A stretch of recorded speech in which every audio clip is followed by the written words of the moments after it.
আমরা অনেক রক্ত এবং জীবনের বিনিময়ে আজকের এই দিনে আমরা উপনীত হতে পেরেছি।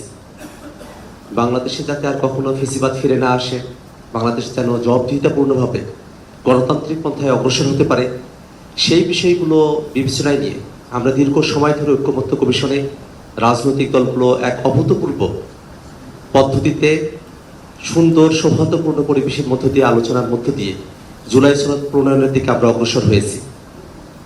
কিন্তু শেষ মুহূর্তের কিছু বিষয় আমাদের মধ্যে শঙ্কার জায়গা তৈরি করেছে। আসলে জাতিকে অস্পষ্ট রেখে কোনো উদ্যোগকে সফল করা সম্ভব নয়।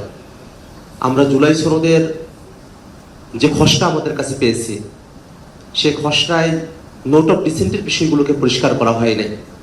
নোট অফ ডিসেন্টের বিষয়গুলোর একটা সংজ্ঞায়ন প্রয়োজন, কিভাবে সেগুলোকে বাস্তবায়ন করা হবে সেই পথরেখা পরিষ্কার হওয়া প্রয়োজন। আমরা যে অঙ্গীকারনামাটি পেয়েছি, সে অঙ্গীকারনামায় আমরা দীর্ঘ সময় ধরে জুলাই সনদ বাস্তবায়নের যে প্রক্রিয়া নিয়ে আলোচনা করেছি, এক বছর দীর্ঘ সময়, সেই বাস্তবায়ন প্রক্রিয়া সেখানে সুস্পষ্টভাবে বিবৃত হয় নাই। আমরা একটি আদেশের মধ্য দিয়ে বাস্তবায়নের কথা বলেছি। সাংবিধানিক আদেশ নামকরণ হলে সেক্ষেত্রে অনেকের আপত্তির জায়গা ছিল। আমরা জাতীয় নাগরিক পার্টি এনসিপির তরফ থেকে সেটাকে জুলাই সনদ বাস্তবায়ন আদেশ বা সাংবিধানিক সংস্কার আদেশ যে কোনো নামেই হোক, সেটাকে আমরা বাস্তবায়নের কথা বলেছি।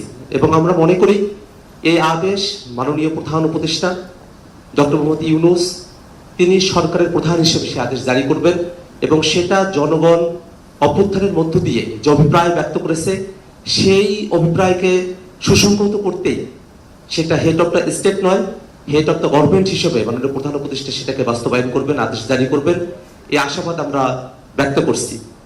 একই সাথে যে গণভোট অনুষ্ঠিত হবে, আমরা রাজনৈতিক দলগুলো একমত হয়েছি, সেই গণভোটের প্রশ্ন কি হবে সেটা আমাদের কাছে এখনো পর্যন্ত পরিষ্কার নয়।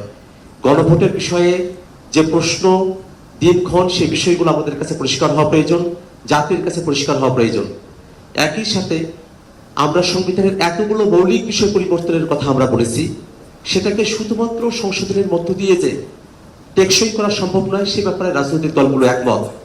সেই মৌলিক সাংবিধানিক সংস্কারগুলোকে সংবিধানে টেকসই করার জন্যই সামনের নির্বাচিত প্রতিনিধিরা তারা দ্বিত্ব ক্ষমতার অধিকারী হবেন, পার্লামেন্ট মেম্বার হবেন, কনস্টিটিউয়েন্ট পাওয়ারও তাদেরকে ডেলিগেট করা হবে। সেই বিষয়টা আমাদের কাছে পরিষ্কার হওয়া প্রয়োজন এবং সামনের সংবিধানের যে বিষয়গুলোকে অন্তর্ভুক্ত করা হবে সেটা কোনো সংশোধনের নামই নয়, সেটাকে সংস্কারকৃত সংবিধানের কথা জুলাই ঘোষণাপত্রে বলা হয়েছে, সেই বিষয়টাকে আমরা বাস্তবায়ন দেখতে চাই। ঐক্যমত্য কমিশনে আমরা অনেকগুলো আলোচনা করেছি। আমরা রাজনৈতিক দলগুলো মত পথে পার্থক্য ভুলে জাতির স্বার্থে আমরা এখানে একত্রিত হয়েছি। ঐক্যমত্য কমিশন ধৈর্য ধরে আমাদের কথাগুলো শুনেছেন। আমরা বিষয়টাকে বাস্তবায়ন দেখতে চাই।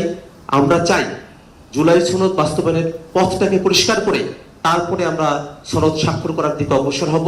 জাতির কাছে সবগুলো বিষয়কে পরিষ্কার করে তারপরে জুলাই সনদ স্বাক্ষরিত হলে তবেই সেটা বাংলাদেশে কার্যকরভাবে বাস্তবায়ন করা সম্ভব এবং জাতির প্রত্যাশাকে পূরণ করা সম্ভব। ধন্যবাদ সকলকে।